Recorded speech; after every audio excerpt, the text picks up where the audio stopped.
Halo sahabat Indonesia, kita bertemu kembali dalam Opini Rudy di Anak Bangsa Channel. Sebelum Anda mengikuti Opini Rudy, jangan lupa subscribe, bunyikan loncengnya, like, share, dan komen, karena dukungan Anda sangat berarti bagi kami dalam menjaga Indonesia. Sahabat Indonesia, kali ini saya akan beropini dengan nada yang sangat menyesakkan dada, getir, penuh dengan kesedihan yang mendalam. Kejadian tanggal 28 Agustus 2025 yang lalu. Inna lillahi wa inna ilaihi raji'un. Telah meninggal dunia dengan cara yang tragis seorang pejuang kehidupan, pahlawan keluarga, tulang punggung keluarga yang bernama Afan Kurniawan. Beliau adalah seorang pengemudi ojek online.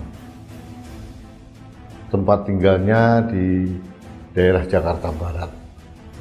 Usianya baru 21 tahun bulan Juli kemarin. Belum menikah. Dia masih mempunyai adik, kakak, dan keluarga, dan meninggalnya, kalau kita lihat di video di depan tadi, meninggal dengan cara yang sangat-sangat tidak manusiawi.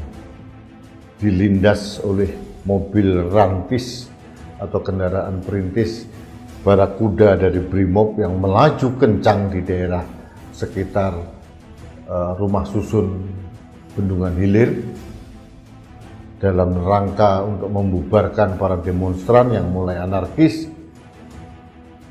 Tiba-tiba muncul kendaraan dengan kecepatan tinggi dan almarhum Afan ini terjatuh berusaha untuk menghindari mobil itu dengan menarik motornya, tapi yang ternyata yang terjadi bukan dihindari, malah dilindas.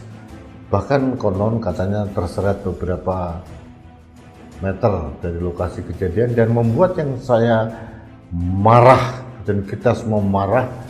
Kendaraan barakuda itu tidak berhenti, malah terus melaju, dikejar-kejar oleh teman-teman seperjuangan dari Afan Kurniawan. Ini memalukan sekali aparat kepolisian.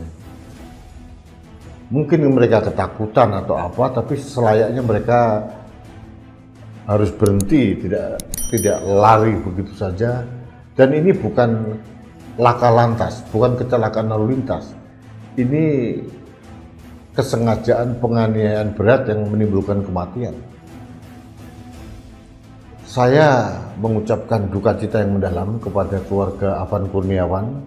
Semoga Afan Kurniawan diterima Allah Subhanahu wa Ta'ala, diberikan tempat yang terindah, dan keluarganya diberikan ketabahan serta kemuliaan. Dan seperti janji dari Kapolri maupun dari Presiden, negara akan terus hadir membantu keluarga Afan Kurniawan.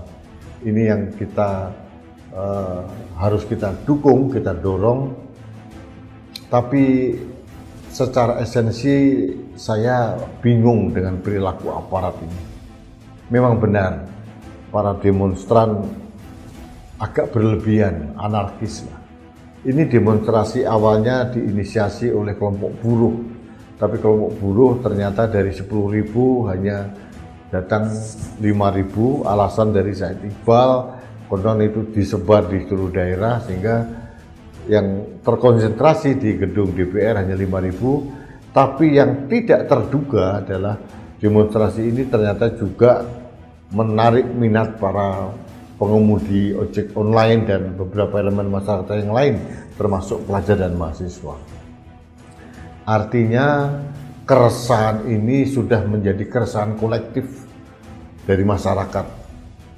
Ketidakadilan, kesusahan hidup,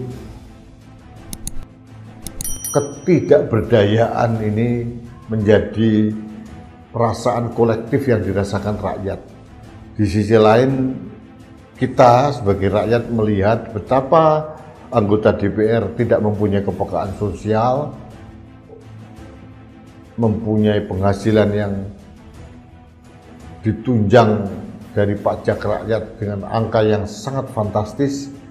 Elit-elit yang lain pun termasuk pejabat negara juga sama, tidak mempunyai kepekaan sosial. Masih saja para pejabat itu melalui jalan-jalan masih dikawal for rider, dan sirenenya itu membuat kita bukan hanya sakit telinga tapi juga sakit hati, karena mereka seolah-olah mempunyai privilege untuk tidak mengalami kemacetan. Rakyat harus minggir, mereka harus, ini yang membuat kita sakit hati, dan ini terpendam. Rasa terpendam ini dirasakan secara kolektif di masyarakat Indonesia, khususnya di Jakarta. Perilaku para pejabat ini memang tidak punya kepekaan. Kalaupun pejabatnya mempunyai kepekaan, dia harusnya bisa menegur pengawalnya atau apapun. Jangan berperilaku laku lajak. Laku lajak itu overacting di jalanan. Sahabat Indonesia, sebetulnya akar masalahnya kemarahan rakyat itu apa? Demonstrasi besar yang berujung ricuh tanggal 25 Agustus disambung lagi dengan demonstrasi 28 Agustus, dan sampai sekarang hari ini, hari Jumat tanggal 29 Agustus, demonstrasi masih berlangsung. Ini berlangsung karena kemarahan rakyat atas meninggalnya almarhum Afan Kurniawan. Kantor polisi, markas Brimob itu didemonstrasi, dan yang membuat saya prihatin terjadi penjarahan di berbagai mall, khususnya di daerah Senen, yang menurut saya jangan terjadi lah. Karena apa? Karena suara kita harus kita suarakan kencang, tapi tidak perlu dengan cara destruktif atau anarkis. Nanti tujuannya tidak tercapai, yang terjadi malah diboncengi oleh kepentingan-kepentingan kekuatan politik yang jahat. Ujung-ujungnya nanti kita diperdaya menjadi proksi mereka untuk menjatuhkan Presiden Prabowo. Padahal biang kerok permasalahannya itu bukan Presiden Prabowo, tapi mungkin beberapa pembantunya, mungkin anggota DPR yang tidak punya kepekaan. Dan Anda harus sadar bahwa kalau nanti yang dijatuhkan adalah Presiden Prabowo, siapa yang mengambil manfaat? Yang mengambil manfaat adalah wakilnya. Siapa wakilnya itu? Dari kelompok mana? Dari geng mana? Nah, teori konspirasi ini mau tidak mau harus saya kemukakan agar kita sadar bahwa sasaran utama kita bukan Presiden Prabowo turun, tapi kita menyadarkan kepada pemerintah yang dipimpin Presiden untuk melakukan pembenahan, perbaikan di segala lini, termasuk pungutan pajak yang terus-menerus gila. Kemana-mana kita dijajah dengan rejim pajak. Keluar parkir kena pajak, transaksi apapun kena pajak, membeli apapun kena pajak, makan ini kena pajak, jual beli rumah dapat pajak, semuanya kena pajak. Pendapatan kita dikenain pajak. Di sisi lain kita mendengar penghasilan anggota DPR dan pejabat negara malah ditanggung oleh APBN. APBN dari mana? Dari uang pajak juga. Ini yang membuat saya ironis. Saya sekali lagi mengatakan mendukung sepenuhnya suara masyarakat untuk menyuarakan ketidakadilan ini, menyuarakan aspirasinya agar pemerintah aware, anggota DPR aware, tapi jangan dilakukan secara anarkis dan destruktif. Kalau dilakukan secara anarkis dan destruktif, yang terjadi misi utama dari demonstrasi yang dilindungi oleh konstitusi, yang demonstrasi itu adalah tools dari demokrasi, itu rusak nantinya karena ada potensi diboncengi oleh kepentingan-kepentingan politik yang mempunyai agenda tersendiri. Dalam kesempatan ini saya minta izin akan membacakan sambutan atau respon Presiden Prabowo terkait dengan peristiwa tanggal 28 Agustus 2025 malam hari, di mana akhirnya ada 2 orang yang terlindas mobil barakuda, 1 meninggal dunia yaitu Afan Kurniawan, yang 1 lagi mungkin hanya luka-luka aja. Jadi saya akan membacakan sambutan atau respon keprihatinan dari Presiden Prabowo berikut ini. Pernyataan Presiden Republik Indonesia Prabowo Subianto, Jumat 29 Agustus 2025. Bismillahirrahmanirrahim. Assalamualaikum warahmatullahi wabarakatuh. Salam sejahtera bagi kita sekalian. Shalom, salve, Om Swastiastu, Namo Buddhaya. Saudara-saudara sekalian, saya telah mengikuti perkembangan beberapa hari ini, terutama peristiwa tadi malam, di mana terjadi demonstrasi yang mengarah kepada tindakan-tindakan anarkis.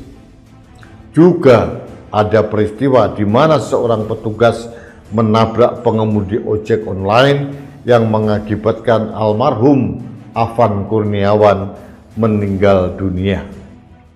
Atas nama pribadi dan atas nama pemerintah Republik Indonesia, saya mengucapkan turut berduka cita dan menyampaikan bela sungkawa yang sedalam-dalamnya. Saya sangat prihatin dan sangat sedih terjadi peristiwa ini. Pemerintah akan menjamin kehidupan keluarganya serta memberikan perhatian khusus kepada baik orang tuanya, adik-adik, dan kakak-kakaknya. Saudara-saudara sekalian, sekali lagi saya terkejut dan kecewa dengan tindakan petugas yang berlebihan. Saya telah memerintahkan agar insiden tadi malam diusut secara tuntas dan transparan, serta petugas-petugas yang terlibat harus bertanggung jawab. Seandainya ditemukan bahwa mereka berbuat di luar kepatutan dan ketentuan yang berlaku, kita akan ambil tindakan sekeras-kerasnya sesuai hukum yang berlaku. Dalam situasi seperti ini, saya menghimbau masyarakat untuk tenang, untuk percaya kepada pemerintah yang saya pimpin. Pemerintah yang saya pimpin akan berbuat yang terbaik untuk rakyat. Semua keluhan masyarakat akan kami catat dan tindak lanjuti. Saya juga menghimbau kepada seluruh bangsa Indonesia untuk selalu waspada. Ada unsur-unsur yang selalu ingin huru-hara, yang ingin chaos. Saya sampaikan kepada seluruh rakyat bahwa hal tersebut tidak menguntungkan rakyat, tidak menguntungkan masyarakat, tidak menguntungkan bangsa kita. Bangsa kita sedang berbenah diri. Bangsa kita sedang mengumpulkan semua tenaga, semua kekuatan, semua kekayaan untuk kita bangkit membangun negara yang kuat, sejahtera, serta berhasil mengatasi kemiskinan dan kelaparan. Kita akan menjadi bangsa yang maju, kita akan jadi bangsa yang mandiri, yang berdiri di atas kaki sendiri. Kita akan menjadi negara industri yang tidak kalah dengan negara-negara lain. Untuk itu, kita harus waspada, kita harus tenang, dan kita tidak boleh mengizinkan kelompok-kelompok yang ingin membuat huru-hara dan kerusuhan. Aspirasi yang sah silahkan untuk disampaikan. Kita akan selalu perbaiki semua yang perlu diperbaiki. Saya kira itu pesan saya. Terima kasih.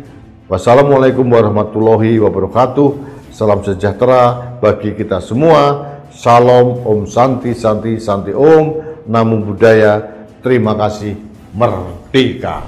Sahabat Indonesia, itulah pesan yang disampaikan oleh Presiden Prabowo. Secara keseluruhan saya setuju. Pemerintah akan bertanggung jawab, akan menindak para petugas yang dianggap melakukan tindakan yang biadab, dan pemerintah akan bertanggung jawab untuk memberikan penghidupan ekonomi pada keluarga Afan Kurniawan. Di sisi lain, pemerintah juga mengingatkan kita agar waspada. Jangan sampai gerakan masyarakat yang murni, yang konstitusional itu didumplengi, dimanfaatkan oleh kelompok-kelompok tertentu yang ingin membuat huru-hara. Saya sependapat karena sebelumnya saya sudah mengutarakan hal itu. Jadi kita harus hati-hati, kita percayakan kepada Presiden untuk memperbaiki. Beliau mempersilahkan semua aspirasi itu disampaikan, tapi sekali lagi saya menekankan, mari kita tetap bersuara, mengkritisi pemerintah, mengkritisi DPR, tapi dengan cara yang tidak anarkis, tidak destruktif. Kita harus waspada, jangan sampai gerakan mulia kita untuk menyelamatkan rakyat dan bangsa ini dibuncengi oleh kepentingan politik tertentu. Itu saja yang ingin saya sampaikan pada kesempatan ini. Sekali lagi saya mengucapkan bela sungkawa yang sedalam-dalamnya atas meninggalnya almarhum Afan Kurniawan. Kepada keluarga semoga diberikan ketabahan dan kekuatan untuk menerima cobaan ini. Mudah-mudahan juga negara, kepolisian membantu keluarga Afan Kurniawan, dan yang paling penting harus ada evaluasi yang sangat serius dari pihak kepolisian dalam menangani demonstrasi. Demonstrasi itu adalah hak konstitusional warga Indonesia. Demonstrasi adalah tool dari sebuah demokrasi. Jangan diperlakukan secara berlebihan, jangan diperlakukan secara kasar. Tapi di sisi lain saya mohon kepada sahabat-sahabat saya yang ingin bersuara, silahkan bersuara sekencang-kencangnya, tapi juga jangan memancing kerusuhan, jangan anarkis, jangan destruktif. Kita harus waspada, jangan sampai tujuan mulia kita ditunggangi oleh kepentingan politik tertentu. Itu yang ingin saya sampaikan pada kesempatan ini. Sekali lagi, saya sangat berduka atas meninggalnya Afan Kurniawan. Dia adalah pejuang kehidupan, hidupnya ditindas oleh ketidakadilan, tapi akhirnya beliau mati tertindas oleh mobil rantis barakuda. Ini ironi kehidupan. Saya berduka, saya minta aparat yang melakukan itu diberikan sanksi seberat-beratnya, baik sanksi pemecatan atau PDDH, juga sanksi hukum seberat-beratnya. Itu yang ingin saya sampaikan pada kesempatan ini. Terima kasih, kita bertemu kembali dalam Opini Rudy selanjutnya. Sampai jumpa.